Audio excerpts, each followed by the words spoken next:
आमतौर पर जब हम किसी खजाने या तिजोरी के बारे में सोचते ना, तो हमारे दिमाग में तुरंत लोहे का एक बड़ा सा बक्सा आता है। हाँ बिल्कुल। और उसमें सोना चांदी भरा हो। सही कहा।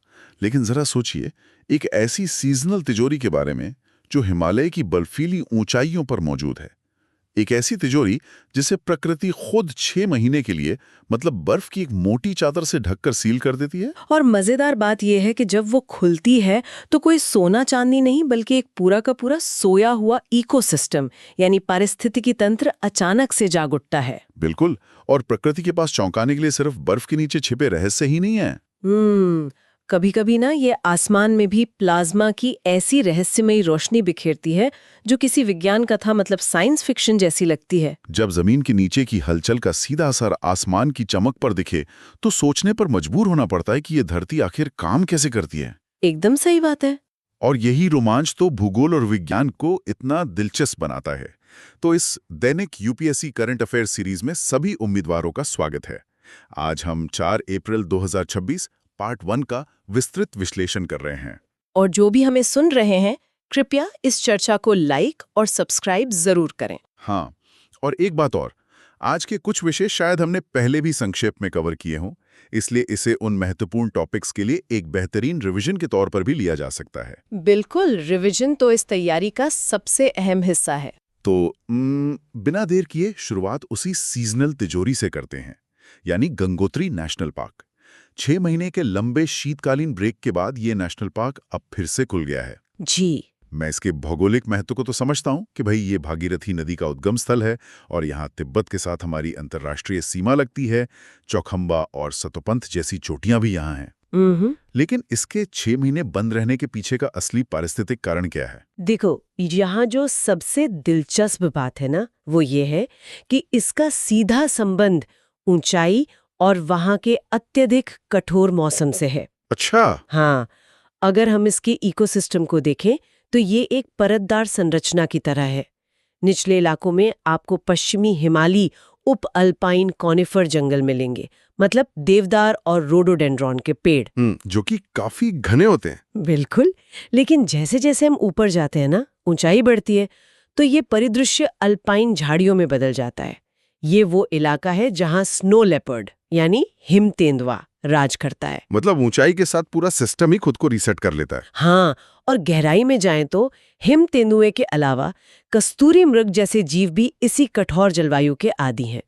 सर्दियों में क्या होता है कि जब तापमान 0 से बहुत नीचे चला जाता है और भारी बर्फबारी होती है, तो ये पूरा इकोसिस्टम एक तरह के सस्पेंडेड एनिमेशन या कह लें हाइबरनेशन में चला जाता है। अरे वाह! मानवीय हस्तक्षेप को रोककर इस दौरान प्रकृति को खुद को पुनर्जीवित करने का, मतलब हील करने का समय मिलता है। प्रकृति का खुद को बचाने का ये तरीका वाकई अद्भुत है।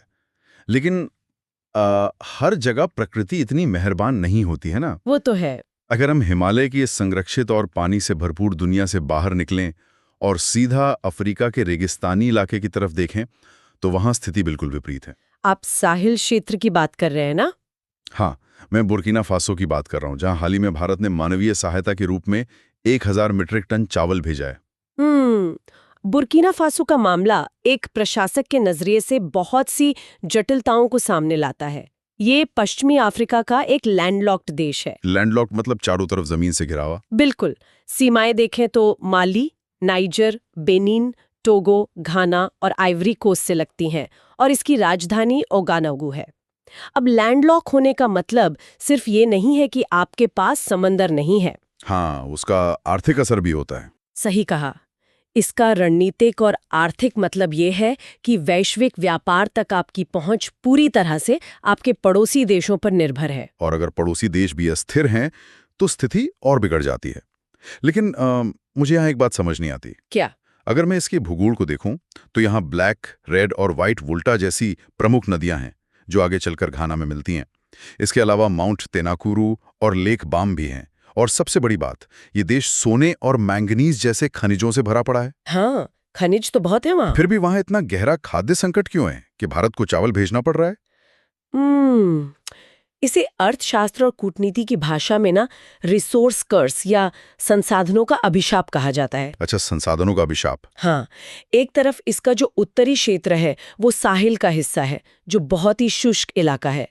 जलवायु परिवर्तन के कारण यहाँ मरुस्थलीकरण बहुत तेजी से हो रहा है, जिससे खेती की जमीन खत्म हो रही है। तो क्या खनिज संपदा से खेती के नुकसान की भरपाई नहीं हो सकती? मतलब खनिजों को बेचकर तो अर्थव्यवस्था को मजबूत किया जा सकता है ना? सैद्धांतिक रूप से तो होनी चाहिए, लेकिन जब किसी कमजोर प्रशासनिक ढांचे वाले देश में बेशकीमती खनिज मिलते हैं तो वो विकास लाने के बजाय अक्सर संघर्ष, भ्रष्टाचार और राजनीतिक अस्थिरता को जन्म देते हैं। मतलब सारा फोकस बस खदानों पर चला जाता है। बिल्कुल, सारा ध्यान खदानों पर होता है, जबकि बुनियादी ढांचे और कृषि को पूरी तरह से नजरअंदाज कर दिया जाता है।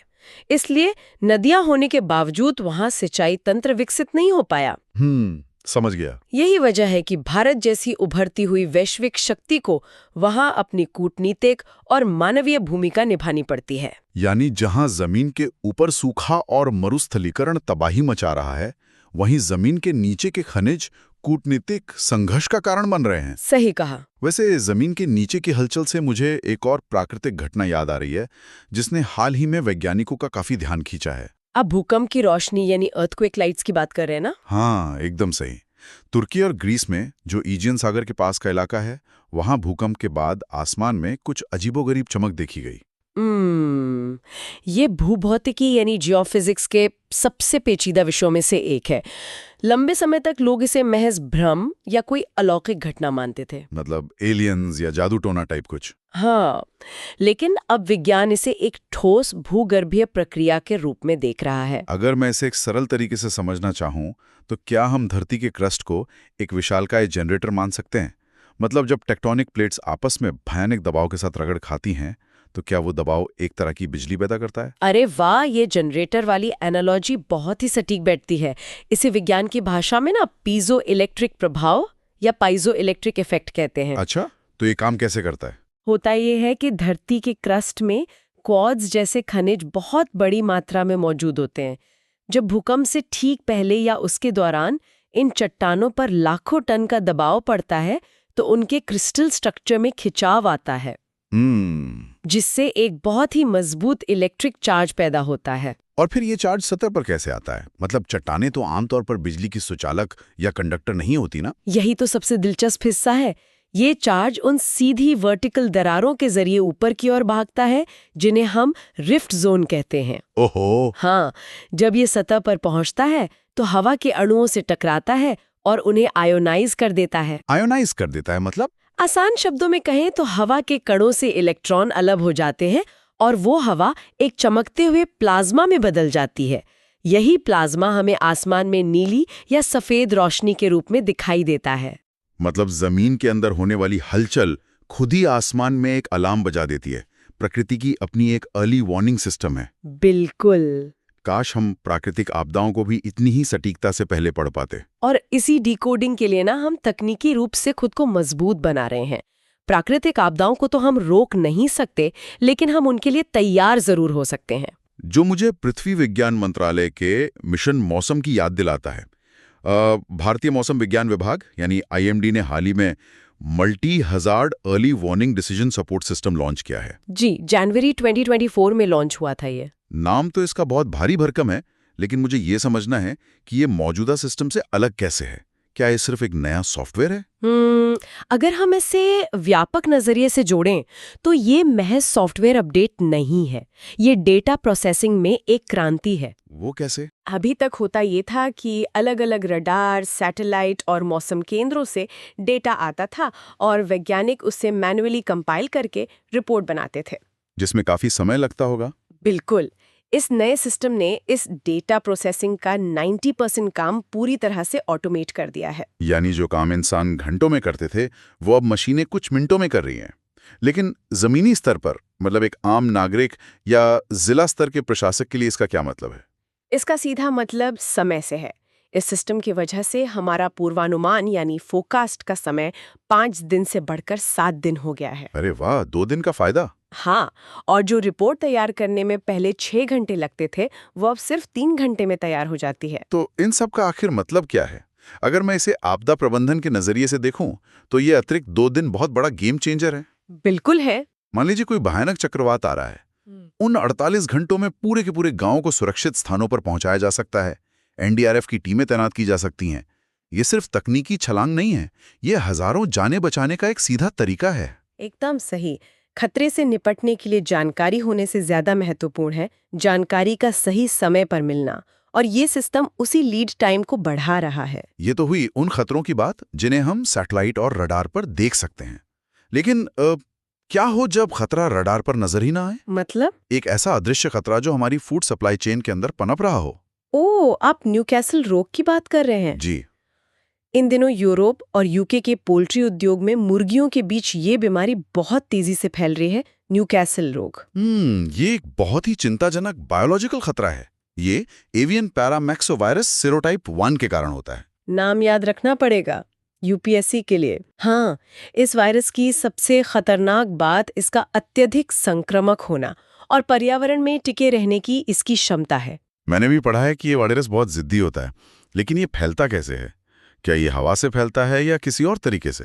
ये संक्रमित पक्षियों के सांस छोड़ने, उनके स्राव और खासकर मल यानी बीट के जरिए फैलता है। अच्छा।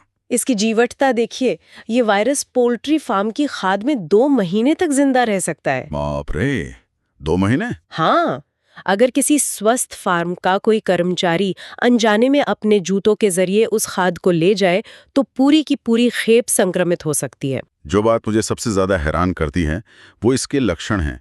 ये मूल रूप से सांस की बीमारी है, तो खांसना या हांफना तो समझ आता है, लेकिन मैंने देखा है कि ये श्वसन तंत्र से बढ़कर सीधे पक्षियों के नर्वस सिस्टम यानी तंत्रिका तंत्र को पंगु बना देता है। पैरों में लकवा मार जाना, गर्दन का मुड़ जाना, ये बहुत भयानक है। क्या इसका कोई इलाज है? दुर्भाग्य से इसका कोई सीधा इलाज नहीं है। कोई इलाज नहीं है? नहीं, हम केवल एंटीबायोटिक्स देकर सेकेंडरी इन्फेक्शन को रोक सकते हैं। इसके 3 रूप होते हैं: लेंटोजेनिक यानी हल्का, मेसोजेनिक यानी मध्यम और वेलोजेनिक यानी बहुत गंभीर। अगर गंभीर रूप फैल जाए तो मृत्यु दर बहुत अधिक होती है। और अगर आर्थिक नजरिए से सोचे तो ये पोल्ट्री उद्योग के लिए किसी सुनामी से कम नहीं है। अंडों का उत्पादन गिर जाना, उनके आकार का खराब होना, ये सीधे तौर पर किसान की आजीविका पर प्रहार करता है। इसीलिए बायो सिक्योरिटी बहुत अहम हो जाती है। एक छोटी सी चूक पूरी सप्लाई चेन को तबाह कर सकती है। सही कहा। वैसे सप्लाई चेन और आर्थिक सुरक्षा की बात निकली ही है, तो चलिए कृषि और पोल्ट्री के नुकसान से आगे बढ़कर ये समझते हैं कि अर्थव्यवस्था के अन्य छोटे हिस्सों को कैसे सुरक्षित किया जा रहा है। एमएसएमई सेक्टर की बात कर रहे हैं आप? जी हाँ, सूक्ष्म, लघु और मध्यम उद्यमों को कैसे सशक्त किया जा रहा है।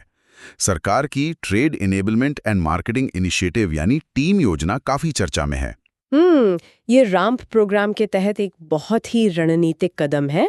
सेंट्रल सेक्टर स्कीम है ये। इस योजना का मुख्य उद्देश्य 5 लाख सूक्ष्म और लघु उद्यमों को डिजिटल रूप से साक्षर बनाना और उन्हें सीधे ओएनडीसी नेटवर्क पर लाना है। और इसे लागू कौन कर रहा है? इसे राष्ट्रीय लघु उद्योग निगम यानी एनएसआईसी लागू कर रहा है। 3 साल की अवधि है इसकी, 2024 से 2027 तक। अच्छा, यहाँ मैं थोड़ा रुकना चाहूंगा। डिजिटल साक्षरता देना और उन्हें ओएनडीसी पर लाना सुनने में तो बहुत अच्छा लगता है, लेकिन यथार्थ में सोचिए, क्या गांव या छोटे कस्बे का एक छोटा खिलौना बनाने वाला या कपड़े सिलने वाला वाकई बड़ी ई कॉमर्स कंपनियों के भारी भरकम एल्गोरिथम और मार्केटिंग बजट से मुकाबला कर पाएगा? ये व्यावहारिक कैसे है? आपने एकदम सही नब्ज पकड़ी है, और यहीं पर ना ओएनडीसी और टीम योजना की असल ताकत सामने आती है। कैसे? देखो, ओएनडीसी कोई अमेज़न जैसे एक प्लेटफॉर्म नहीं है, ये एक ओपन नेटवर्क है। ये ई कॉमर्स का लोकतंत्रीकरण करता है। छोटे उद्यमियों को किसी बड़े प्लेटफॉर्म के एकाधिकार या उनकी मनमानी फीस का शिकार नहीं होना पड़ता। यहाँ पर बात सच में बहुत रोचक हो जाती है। मतलब ये टीम पहल उन छोटे दुकानदारों के लिए एक डिजिटल पासपोर्ट की तरह काम कर रही है, जो उन्हें सीधे ई कॉमर्स की दुनिया में ला रहा है। बिल्कुल। इतना ही नहीं, इस योजना का सबसे शानदार पहलू ये है कि जिन 5 लाख उद्यमों को फायदा पहुंचाने का लक्ष्य है, उनमें से 50% महिलाओं के स्वामित्व वाले उद्यम होंगे। अरे वाह, ये तो बहुत अच्छी पहल है। हाँ, ये केवल व्यापारिक विस्तार नहीं है, ये जमीनी स्तर पर आर्थिक सत्ता का हस्तांतरण है। और इसी डिजिटल सशक्तिकरण की लहर हम पेंशन सेक्टर में भी देख रहे हैं। संपन्न प्लेटफॉर्म। जी, डिजिटल रूप से व्यापार को सशक्त बनाने से डिजिटल रूप से पेंशनरों को सशक्त बनाने तक संपन्न प्लेटफॉर्म के जरिए पेंशनरों को बिचौलियों से मुक्ति दिलाई जा रही है। हाल ही में गोवा सरकार और कोचिन पोर्ट अथॉरिटी भी इस प्लेटफॉर्म से जुड़े हैं। ये काफी महत्वपूर्ण है।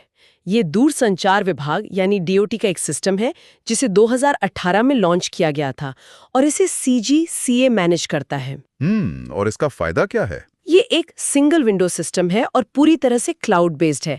अब किसी बुजुर्ग को अपने पेंशन के एरियर के लिए सरकारी दफ्तरों के चक्कर नहीं काटने पड़ते। घर बैठे मोबाइल पर ट्रैकिंग होती है और पैसा सीधे बैंक अकाउंट में आता है। मतलब कोई बिचौलिया नहीं? बिल्कुल नहीं। ये पारदर्शिता और जवाबदेही का एक बेहतरीन उदाहरण है। तो एक तरफ हम आम आदमी और छोटे व्यापारियों की वित्तीय सुरक्षा सुनिश्चित कर रहे हैं, लेकिन अगर हम राष्ट्रीय वित्तीय सुरक्षा और बड़े कॉर्पोरेट लेवल की बात करें तो वहां टैक्स और विदेशी मुद्रा को लेकर दो बहुत भारी शब्द चर्चा में हैं, GAAP और NDD।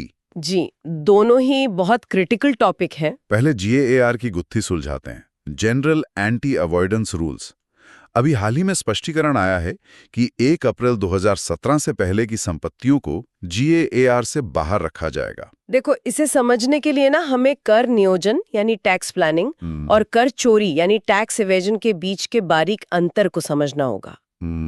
कई बड़ी कंपनियां ऐसे कानूनी ढांचे या शेल कंपनियां बनाती हैं जो तकनीकी रूप से तो वैध होते हैं, लेकिन उनका एकमात्र मकसद टैक्स बचाना होता है। मुझे इसे समझने के लिए एक एनालॉजी की जरूरत है। मान लीजिए एक हाईवे पर टोल प्लाजा है जहां 50 रुपए टैक्स लगता है। ये एक अच्छा उदाहरण है। अगर आप हाईवे छोड़कर एक लंबे कीचड़ भरे कच्चे रास्ते से जाते हैं सिर्फ इसलिए कि आपको वो 50 रुपए ना देने पड़े, तो ये तकनीकी रूप से कानूनी हो सकता है। पर टैक्स से बचना है। गैर कर अधिकारियों को ये शक्ति देता है कि अगर कोई लेन देन सिर्फ और सिर्फ टैक्स चोरी के इरादे से किया गया है तो उसे अवैध घोषित करके उस पर टैक्स लगाया जाए। समझ गया। यानी अगर आप कीचड़ भरे रास्ते से सिर्फ टोल बचाने के लिए गए हैं तो अधिकारी आपको वहां भी पकड़ सकते हैं। बिल्कुल। लेकिन ये 2017 से पहले की संपत्तियों को जो छूट दी गई है उसका क्या मतलब है? इसे ग्रैंडफादरिंग क्लॉज कहते हैं। जब ग्यार 2017 में लागू हुआ था ना, जो कि पार्थसारथी शोम समिति की सिफारिश पर हुआ था, तो सरकार ये संदेश देना चाहती थी कि वो पुराने मामलों पर पिछली तारीख से मतलब रेट्रोस्पेक्टिव इफेक्ट से टैक्स नहीं थोपेगी। अच्छा, इससे फायदा क्या होता है? इससे विदेशी निवेशकों में भरोसा बना रहता है कि नियमों में अचानक ऐसा बदलाव नहीं होगा जो उनके पुराने निवेश को खतरे में डाल दे। और हाँ, ये 3 करोड़ से अधिक के टैक्स लाभ पर लागू होता है। निवेशकों के भरोसे की बात हो ही रही है तो NDD यानी नॉन डिलीवरेबल डेरिवेटिव पर आते हैं। रिजर्व बैंक ने भारतीय बैंकों को रुपी के NDD कॉन्ट्रैक्ट्स में शामिल होने से रोक दिया है। जी, ये NDD क्या बला है और RBI को इसमें दखल क्यों देना पड़ा? देखो, भारत में रुपये का पूरी तरह से मुक्त व्यापार नहीं होता। कुछ कैपिटल कंट्रोल्स हैं। इसीलिए विदेशी निवेशकों ने रुपये की कीमत पर दांव लगाने के लिए विदेशी बाजारों में यानी ऑफशोर मार्केट्स में NDD शुरू किया। मतलब ये भारत के बाहर होता है? हाँ, इसमें रुपये का कोई वास्तविक लेन देन नहीं होता। सिर्फ जो मुनाफे या नुकसान का अंतर होता है उसे नकद डॉलर में चुका दिया जाता है। मतलब अगर मैं इसे क्रिकेट मैच से जोड़ूं तो NDD बिल्कुल किसी मैच पर लगने वाले सट्टे की तरह है। काफी हद तक। सट्टेबाज स्टेडियम के बाहर बैठे, उनका मैदान पर चल रहे खेल से सीधा कोई लेना देना नहीं है, वो सिर्फ रुपए की कीमत पर दांव लगा रहे हैं। यह एक महत्वपूर्ण सवाल खड़ा करता है। समस्या तब होती है जब स्टेडियम के बाहर लगने वाला ये सट्टा इतना बड़ा हो जाए कि वो मैदान के अंदर चल रहे खेल को प्रभावित करने लगे। यही वो बिंदु है जब अरबों डॉलर का दांव बाहर लग रहा हो तो वो रुपए की वास्तविक कीमत यानी प्राइस डिस्कवरी को विकृत करने लगता है। एकदम सही। यही वजह है कि RBI ने कदम उठाया, क्योंकि ये सब भारत के बाहर हो रहा था और RBI के नियंत्रण से बाहर था। विदेशी सट्टेबाजों के कारण रुपए में अनावश्यक उतार चढ़ाव आ रहा था, इसलिए भारतीय बैंकों को इससे बाहर निकाल लिया गया ताकि घरेलू अर्थव्यवस्था को सट्टेबाजों की अस्थिरता से बचाया जा सके। बहुत खूब। राष्ट्रीय अर्थव्यवस्था की सीमाओं को सुरक्षित करने के बाद अब हम अंतर्राष्ट्रीय सीमाओं की सुरक्षा की ओर रुख करते हैं। लेबनान के मुद्दे पर। जी, दक्षिण लेबनान में संयुक्त राष्ट्र अंतरिम बल यानी यूनिफिल के 3 इंडोनेशियाई शांति सैनिकों की हाल ही में मौत हुई है। भारत ने भी एक शांति सेना योगदानकर्ता के रूप में इस घटना पर अपना बयान दिया है और इसकी निंदा की है। एक यूपीएससी उम्मीदवार के नजरिए से हमें इस स्थिति को कैसे विश्लेषित करना चाहिए? सबसे पहले हमें इसके इतिहास को देखना होगा। यूएनएफआईएल की स्थापना 1978 में हुई थी, जिसका मुख्य काम लेबनान से इजरायली वापसी की पुष्टि करना था। 1978 काफी पुरानी फोर्स है। हाँ, लेकिन 2006 के युद्ध के बाद इसके मैंडेट यानी जनादेश का काफी विस्तार किया गया। 2006 में ऐसा क्या हुआ कि मैंडेट बढ़ाना पड़ा? 2006 के संघर्ष के बाद ये महसूस किया गया कि सिर्फ जमीनी सीमा की निगरानी काफी नहीं है। इसलिए इतिहास में पहली बार यूनिफिल में एक समुद्री टास्क फोर्स भी शामिल की गई। अच्छा, नेवल कंपोनेंट भी आ गया। बिल्कुल। इसका उद्देश्य लेबनान के तटों की निगरानी करना था, ताकि अनाधिकृत हथियारों की तस्करी को रोका जा सके। यह भू राजनीतिक दृष्टि से बहुत ही जटिल क्षेत्र है। यूपीएससी के नजरिए से मैपिंग बहुत जरूरी हो जाती है यहाँ। हाँ, मैप्स पर पकड़ होनी चाहिए। अगर हम लेबनान के मैप को देखें तो ये भूमध्य सागर यानी मेडिटेरेनियन सी के तट पर है।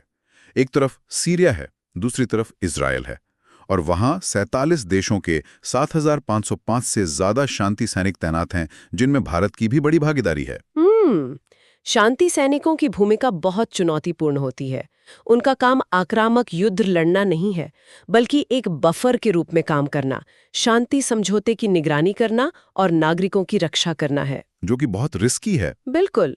जब ऐसे तटस्थ बलों पर हमला होता है तो ये अंतर्राष्ट्रीय कूटनीति के लिए एक बहुत गंभीर स्थिति पैदा कर देता है। तो आज की इस चर्चा में हमने काफी कुछ खंगाला, गंगोत्री के सोते हुए इकोसिस्टम से लेकर बुर्किना फासो के संसाधनों के अभिशाप तक, जी, आसमान में चमकती भूकंप की रोशनी से लेकर मौसम के 5 से 7 दिन वाले अर्ली वार्निंग सिस्टम तक। इसके अलावा हमने न्यूकैसल रोग के जैविक खतरे, छोटे उद्यमियों के लिए टीम योजना, टैक्स बचाने वालों पर जीएआर की लगाम और एनडीडी के जरिए रुपए पर सट्टा लगाने वाले बाहरी खिलाड़ियों को समझा, और अंत में लेबनान में शांति सेना की चुनौतीपूर्ण भूमिका का विश्लेषण किया।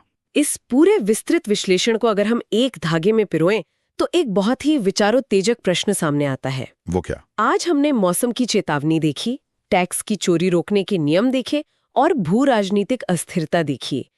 ये सब चीजें मूलतः एक ही बात पर निर्भर करती हैं, सिग्नल को शोर से अलग करना, यानी सेपरेटिंग सिग्नल फ्रॉम नॉइस। ये काफी गहरा विचार है। भविष्य में चाहे वो कोई नया एवियन वायरस हो, रुपए की कीमत में अचानक होने वाला उतार चढ़ाव हो, या मौसम का कोई जानलेवा बदलाव हो, असली ताकत सिर्फ सूचना के होने में नहीं होगी। सही बात है, डेटा तो हर जगह है। वाले भविष्य के लिए पूरी तरह से तैयार है। ये एक ऐसा सवाल है जिस पे हर प्रशासनिक अधिकारी और हर एस्पिरेंट को विचार करना चाहिए। क्या हम सिर्फ जानकारी जुटा रहे हैं, या हम उस जानकारी का सही समय पर सही जगह इस्तेमाल करना भी सीख रहे हैं? बिल्कुल। इसी विचार के साथ हम आज के इस विस्तृत विश्लेषण का समापन करते हैं। उम्मीद है कि ये रिवीजन और नया ज्ञान आपके लिए उपयोगी साबित होगा। कृपया इस चर्चा को लाइक और सब्सक्राइब जरूर करें। आप सभी की यूपीएससी की तैयारी के लिए ढेरों शुभकामनाएं। नमस्कार।